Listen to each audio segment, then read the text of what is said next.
Good afternoon, ladies and gentlemen. I was told when I asked what is it that you would like for me to speak on, and the response was that you can talk about anything you want.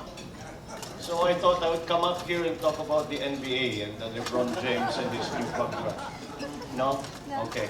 So I guess it's not surprising that especially at this time that what everyone is talking about is the upcoming elections of 2016. We are well and truly within the political season once again. And what a political season it is turning out to be.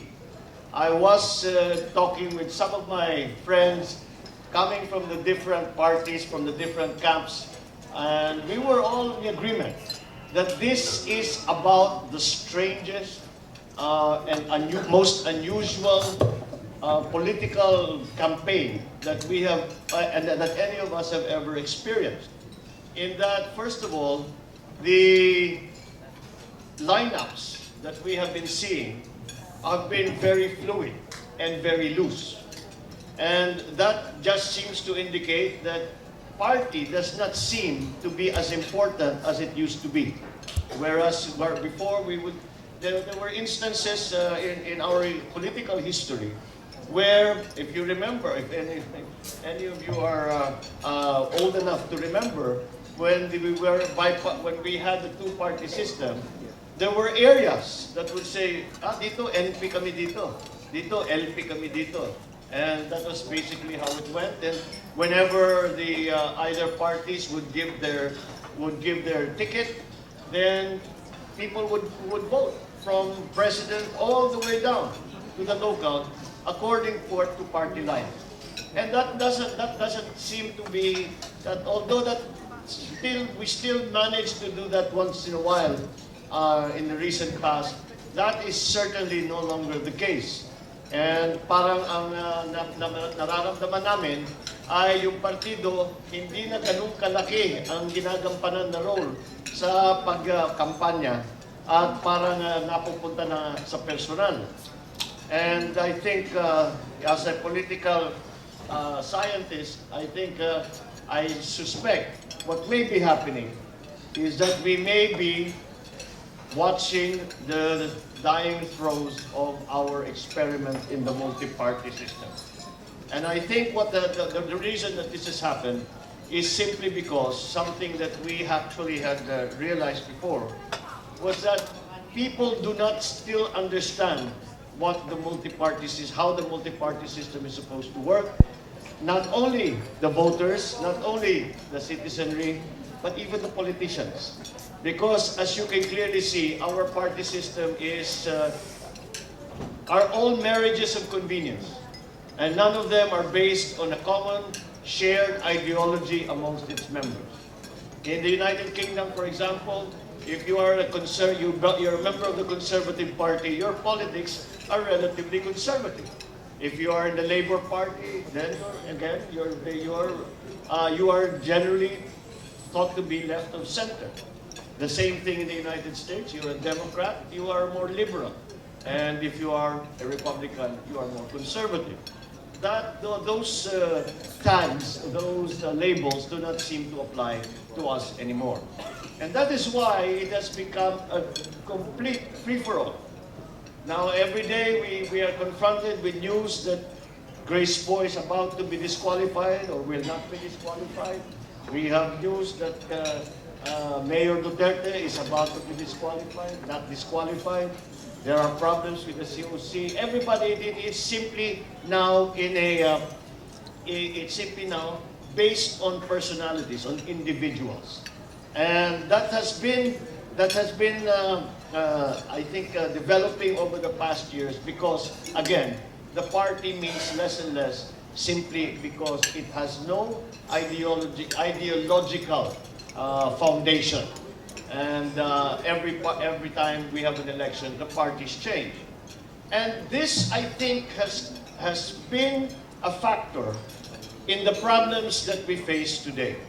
when we ran a survey about a month and a half ago, I was very surprised at the result of when people were asked the question, what is the biggest problem that you face in your everyday life?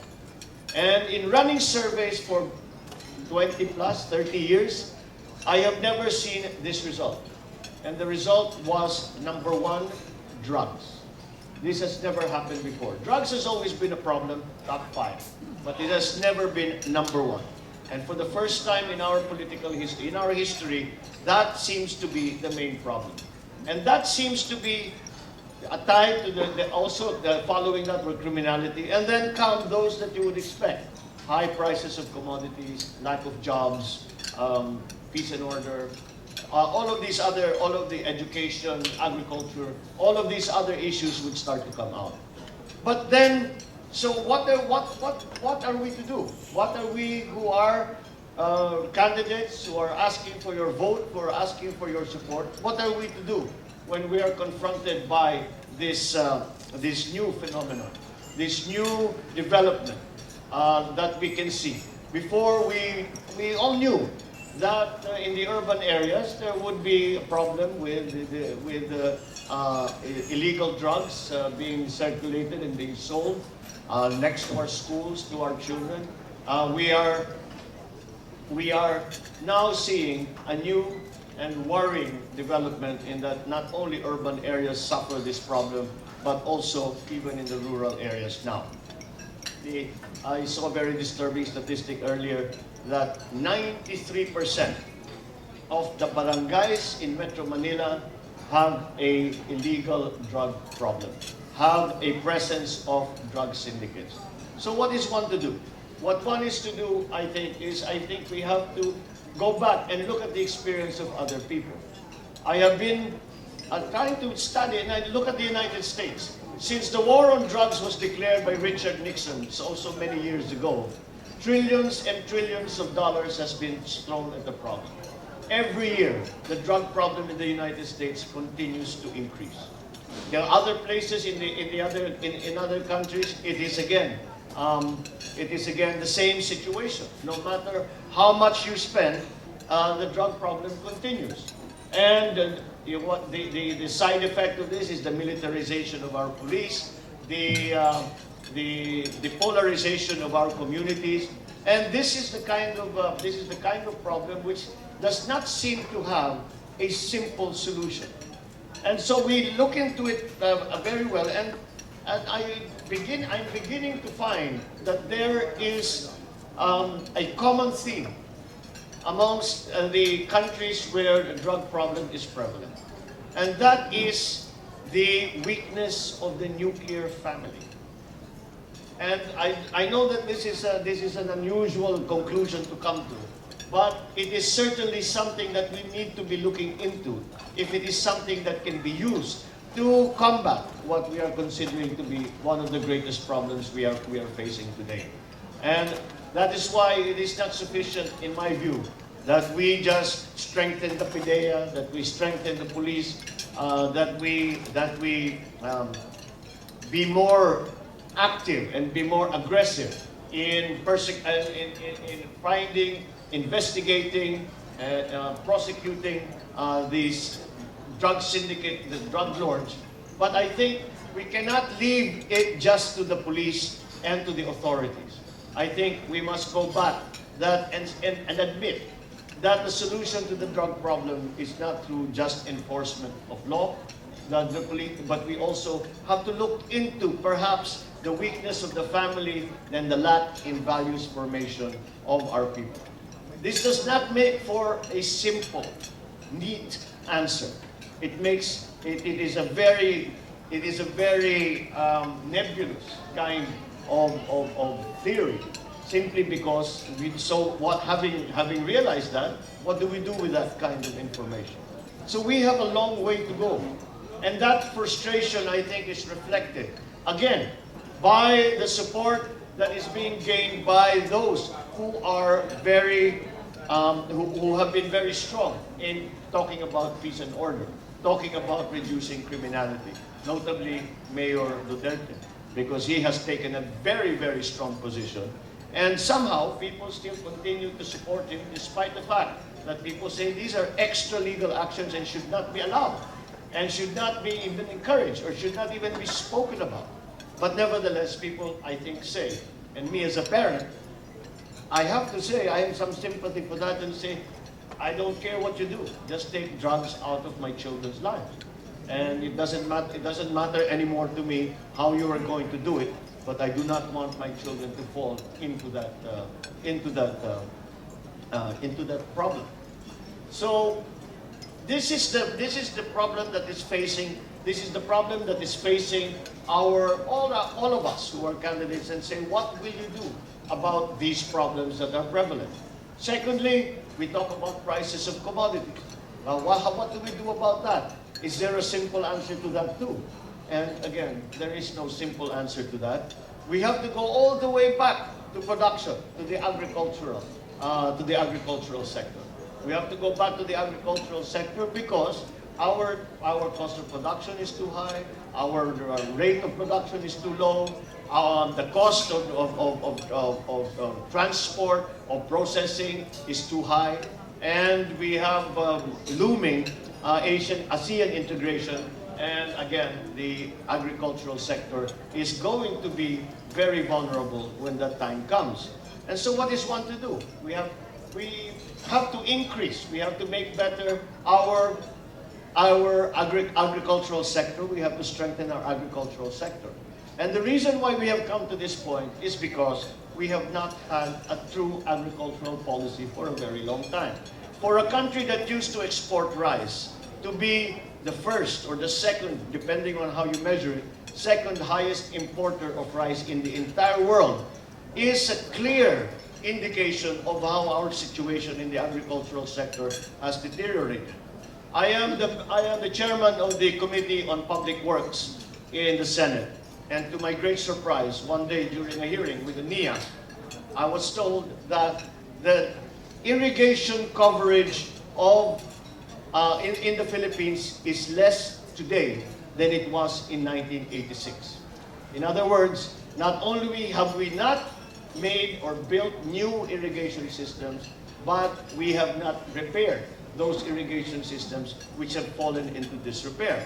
And again, this is because of a lack of policy that we are facing. We are talking with people ask about our educational sector, our educational system. It needs improvement. We need to catch up with the rest of the ASEAN, with the rest of the developed countries. Why do we not? Why are we falling behind? And again, this comes because there is no policy to improve. Number one, the support that we have for teachers. Number two, not only in terms of financial emoluments, not only in terms of benefits, but also in terms of support, technical support in training, technical support in giving scholarships to the teachers' own children. Secondly, the quality of the school supplies, the number of school buildings. Now we have entered into the K-12, the K-12 program.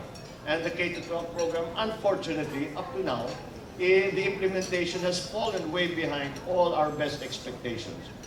Despite the promise by the Department of Education that we are going to implement it fully in the next year or so, not a single classroom for senior high schools has been built. Not a single new trainer teacher has been hired. And so again, we hear these grand plans and nothing has happened. And again, then we talk about jobs. Why do we have so many OFWs? Why are there 8 million Filipinos abroad, making the sacrifices that they make, having to be away from their family, having to be away from their friends and their loved ones, just to be able to eke out a living? Again, I saw a study that seemed to indicate that, especially for the professional workers abroad, they are willing to take a 50% pay cut if they are able to work in the Philippines. But they cannot do that because the jobs simply do not exist. And so they go away. So how do we solve that problem? Well, let's look into it. How do we create jobs? We create jobs by growing the economy. How do you grow the economy? What can the government do to grow the economy? What the government can do is invest, public investment in infrastructure. And I guess this is not a surprising statement to come from the chairman of the Committee on Public Works, because in the past years, it is very clear we have been spending 2.5% of our GDP on infrastructure development. If we compare this to any other developing country, emerging market, whatever you would like to describe them as, it is a very, very low number. Our ASEAN neighbors are approaching 10%, 5%, between 5 to 10% in terms of GDP, GDP expenditure on infrastructure. In there are parts of China where they're talking about 10 to 12% of their GDP on infrastructure. So we have a long way to go. But then there was an attempt in this year to increase our infrastructure expenditure. But this was accompanied by a downsizing in the Department of Public Works. So what happened? There was a World Bank study saying the Department of Public Works was overstaffed. So they downsized it by 30%. The next year, they doubled the projects for the Public Works. How will the Public Works implement and use and absorb and make efficient use of that additional fund when you have removed 30% of their engineers, 30% of their workers? The equipment has not been modernized. We are using steel. You will not believe this, but there are places that I have gone to where I've seen the Department of Public Works still using reparations from the Japanese reparations equipment up to now, and simply because it has not been upgraded. So why is there this disconnect? In all of these instances that I am talking about, it is clear that somehow the government cannot seem to find its way to a good policy, to a good program. And even when it does, we are not able to implement it properly and implement it fully. And the question is simple. Why can we not do this? Filipinos are superb workers.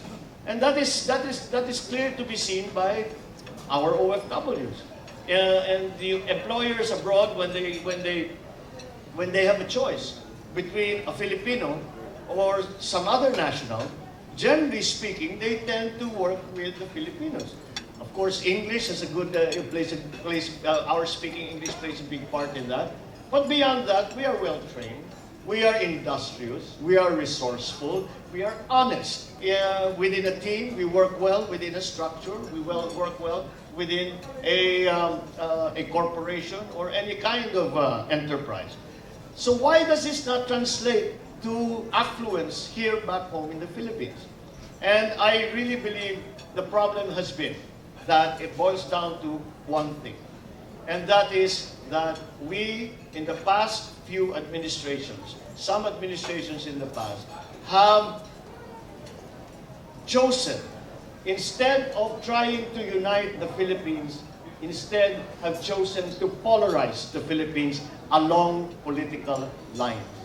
Some people say, the problem with the Philippines is there's too much democracy. That's wrong. There's not too much democracy. There's too much politics. It has come to the point where when there is a proposal for a program, for a project, the merits of that proposal do not come into the assessment of whether or not that proposal will be adopted. The merits are pushed aside, and the question that is asked is, kasama ba natin ito? Is he with us? Is he my ally? If he's my ally, okay, we'll do the project kahit pangit. So you can clearly see where that will take us. And the effects of that are clearly of our governance, especially at the national level. And that is why in my campaign, we talked about all of these other problems, and we know that there are solutions. or even if we do not have the solutions, we know which way to start to find those solutions. Why can we not embark on those roads? Why can we not begin to start to find those solutions? Because we are not unified. There was a time in our history when we thought of ourselves as Filipinos. We may be Tagalog, Bicolano, Ilocano, Waray, Bisaya, whatever. But at the heart of it, we thought of ourselves as Filipinos. And we were working together as Filipinos. And we had very clear in our mind the principle, the idea, that once again, I feel we must return to governance. We must return to our people, and we must, more importantly, we must return to our leadership. And that is the idea that, and the understanding that, ang kagaya lagi kong sinasabi, ang magmamahal lang sa Pilipino ay ang Pilipino rin. Ang tutulong lamang sa Pilipino ay ang Pilipino rin. Ngunit kung tayo ay pinag-aaway-away at pinagwawatak-watak ang ating lipunan, if they are tearing apart our society, all in the interest of partisan politics, of individual politics.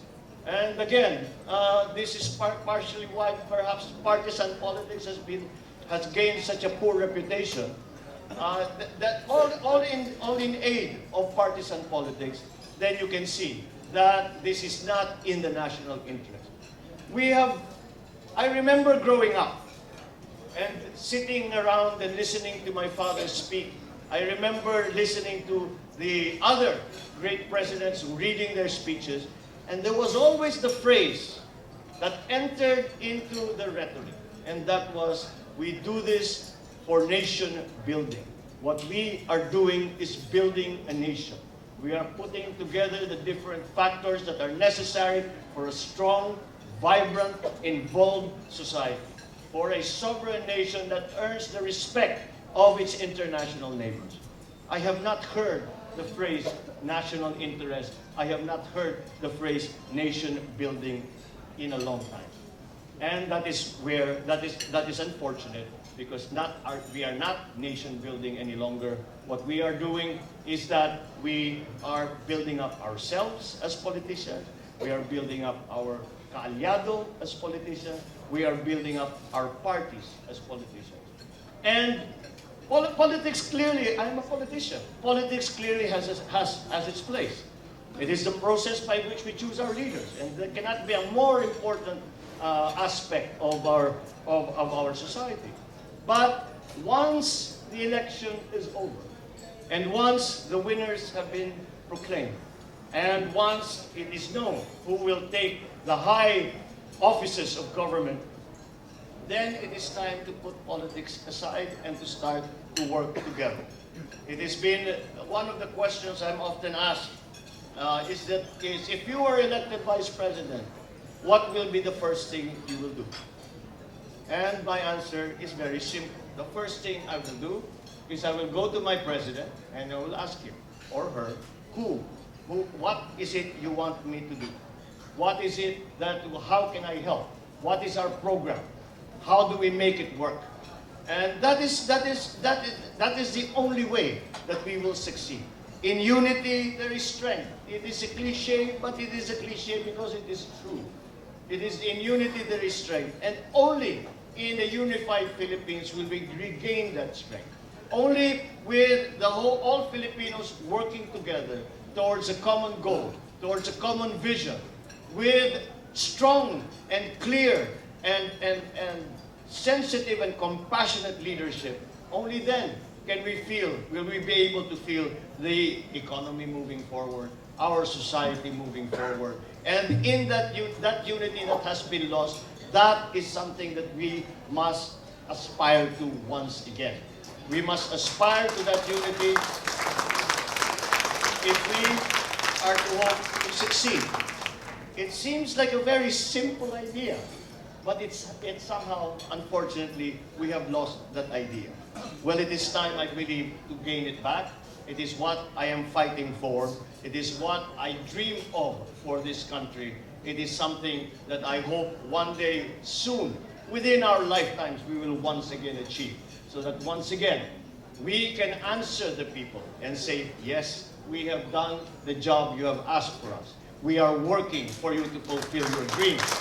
We are unifying our country to work together to feel the progress, the vibrancy that we all want for our country, for our people, for our children, and for the future. That is what I'm fighting for. That is what I'm campaigning for. With your support, with your help, we can achieve this. It is time. Thank you and good afternoon.